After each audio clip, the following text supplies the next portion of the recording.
Hi everyone, this is a little talk about making sites look cool, and you all know if you've used the standard things from the template gallery that it's not that easy to do. Google is kind of stuck in many ways in a sort of 1990s aesthetic, which is no longer good enough for kids. We've got kids starting school now who are younger than the iPhone and who have been bombarded with good-looking websites since they were born. They know what good-looking means, and a lot of Google things don't come up to snuff. So what I try and do is use the standard tools, the edit tools, the things hidden behind the more button to try and improve the way these things look. And you're able to do quite a lot with the standard approaches, although some things in here might be tweaking your interest. For instance, the transition that's going on here.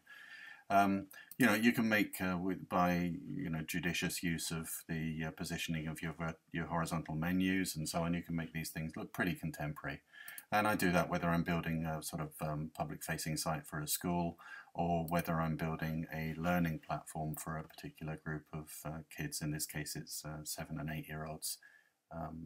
And the access to the various Google tools. And in some cases, I might take that and use a metaphor that is, well known elsewhere. I happen to think this is starting to look pretty old-fashioned now, but the kids seem to like it.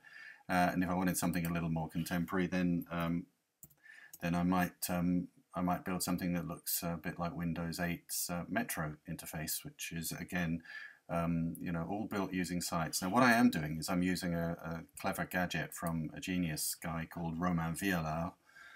You can find him here, and it's a gadget which allows me to crop the presentation, Google presentation, which I'm displaying on a web page, so that the controls at the bottom aren't revealed to the end user, and that means that the transitions here are under my control and not accessible to the user unless I allow them to click on things for things to happen. Now you can go further than this with sites. Not many people realize this, but you can in fact build in Google, I should say, rather than in sites. You can use Drive's HTML hosting capabilities in order to arrive at things which you are not able to do in sites. So in this instance, I have a publicly shared folder. Within it, I've got an HTML file and the JavaScript and CSS files that HTML calls upon, and that allows me to use these clever transitions and effects and rollovers and mouse overs and all the rest of it that modern sites typically have.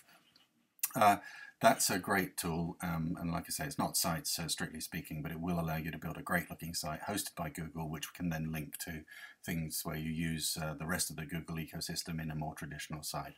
And that is my slam.